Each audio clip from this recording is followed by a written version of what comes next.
இன்றைக்கி என்ன டிப்ஸில் ஸ்பெஷல் குவிக்காக செஞ்ச ஹோம்மேட் பர்கர் ரெசிபி பற்றி தாங்க. என்னதான் பேக்கரியிலேருந்து பர்கர் வாங்கி சாப்பிட்டாலும் வீட்டில் நம்ம செய்கிற பர்கருக்கு டேஸ்ட்டுங்க. இதுக்காக நாங்கள் வெங்காயம் தக்காளி ஸ்லைஸாக சேர்க்காமல் பொடி பொடியாக நறுக்கி அதுக்கப்புறம் வீட்டிலையே 6 வகையான க்ரீம் மிக்ஸ் பண்ணி ஒரு ஸ்பெஷல் மிக்சர் ரெடி பண்ணுவோங்க.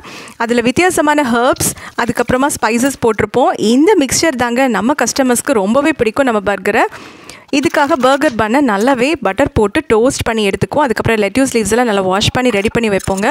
இதுக்காக ஒரு ஸ்பெஷலான ஆம்லெட் நாங்கள் ரெடி பண்ணுவோம். அதுக்கப்புறமா நம்ம நார்மலாக அது எல்லாத்தையும் அசம்பிள் பண்ணுறது தான். சிக்கன் பேட்டீஸை நல்லாவே ரோஸ்ட் பண்ணி வேக வச்சு எடுத்துக்கலாம்.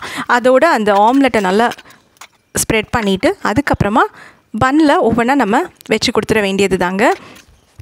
ஹோம்மேடாக செய்யும்போது நம்ம யூஸ் பண்ணுற மயோனைஸ் அதுக்கப்புறம் அந்த க்ரீம் எல்லாமே நம்ம ரொம்பவே பார்த்து செய்வோம், ஹைஜீனிக்காக செய்வோம். அதனால நம்ம குழந்தைங்களுக்கு அதை சாப்பிடும்போது எந்த கெடுதலுமே வராதுங்க. இந்த பர்கருக்கு ஸ்பெஷலி ஃப்ரெஞ்ச் ஃப்ரைஸ் நம்ம வீட்டிலே தயார் பண்ணி அதுவும் சேர்த்து கொடுக்கும்போது எக்ஸ்ட்ரா டேஸ்ட் இருக்குங்க.